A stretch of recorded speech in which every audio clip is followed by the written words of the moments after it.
Tyler's making fun of me for my quest of all things solar power, but I have the golf cart actually charging off of solar today. We're done at the pad. Every once in a while I'll have to cycle the Jackery on and off for it to catch up because I'm pulling more than I'm using. I'm bringing in about 132 watts, but the charger right now is using like 600 and something.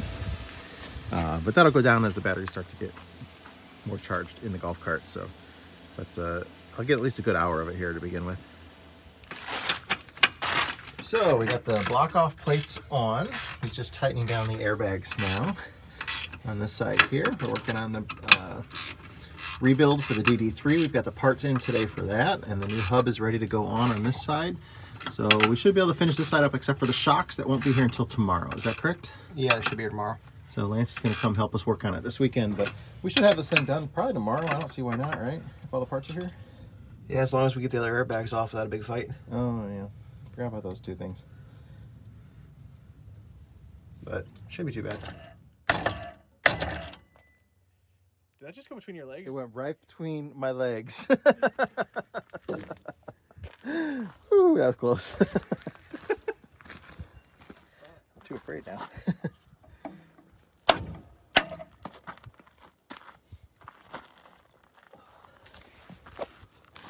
It's a little clip like that. There's a new one in the rebuild kit for it too.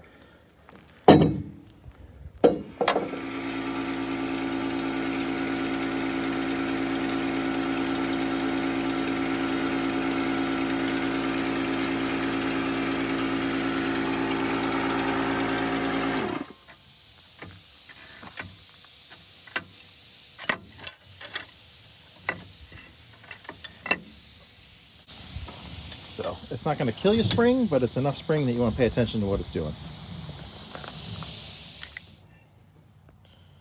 Incredibly deformed.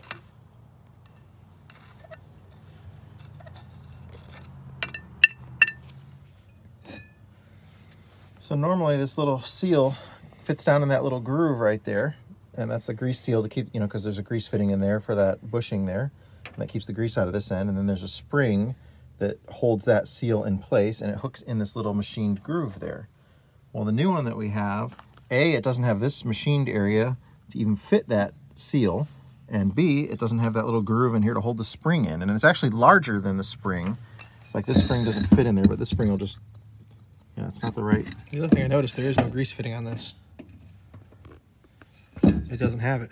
It has to be. It's just, is it broken off? No, there's the possible spots for air to go in here, but other than these three, there is nothing on here for grease.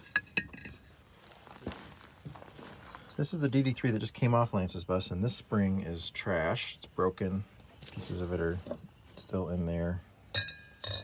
It's really nasty. Water's obviously gotten into there. Those are the cam lock rollers. They're all rusty and nasty in that area.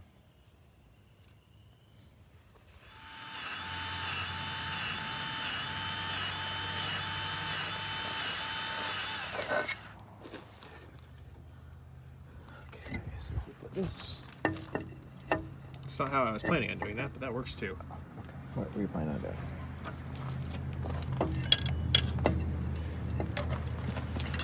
I guess we'll just do it this way.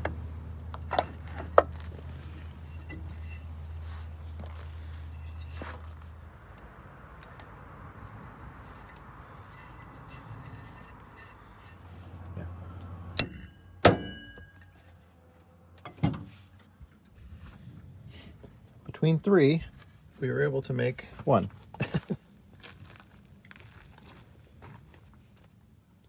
One of our viewers, Jeff, sent us this wheel dolly. That should come in handy when we start pulling the wheels on and off. People are tired of watching us struggle with them, I guess. So that should ease our backs a little bit too. So that's nice to have. Thank you, Jeff.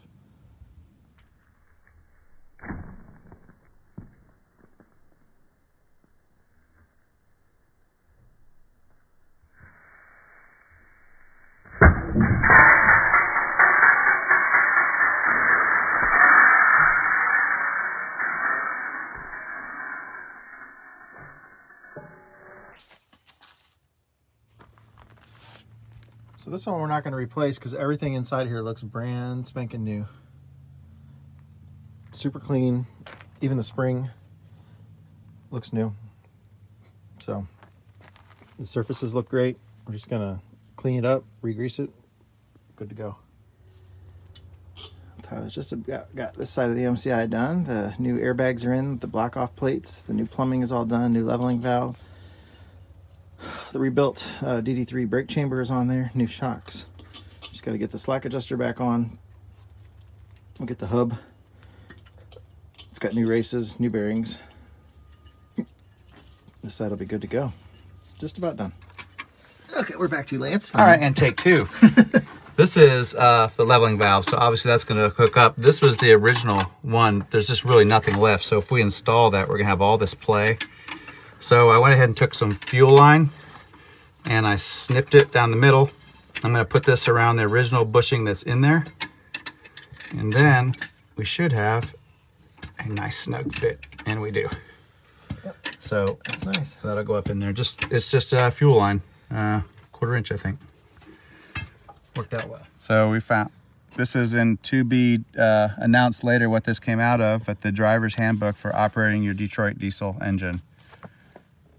Series 53 and 71, different engine components and filters, how to pre-start, how to do a safety check, how to watch for oil pressure, what your lights mean across the dash, how to operate the engine, drive like hell, shift gears, how to watch engine speed, look for safety. Very cool book. Tells the shift pattern for what miles per hour you should be in for what gear. Run position, not sure, that probably has something to do with how to shut it off. How to check your coolant level, but a very nice book. And then I've got the driver's handbook here for Detroit engines. Same thing, going through shifting for 53, 71, and 91, understand combustion, fuel system, how the turbo works, starting aids, engine break-in, facts you should know about engine speed, driving tips, don't idle, gear shifting speeds, again, very nice. General care and maintenance, and this has never been opened, I don't think. And then the different engines. So that's a nice little addition there. To be secret announcement coming up of what this is out of.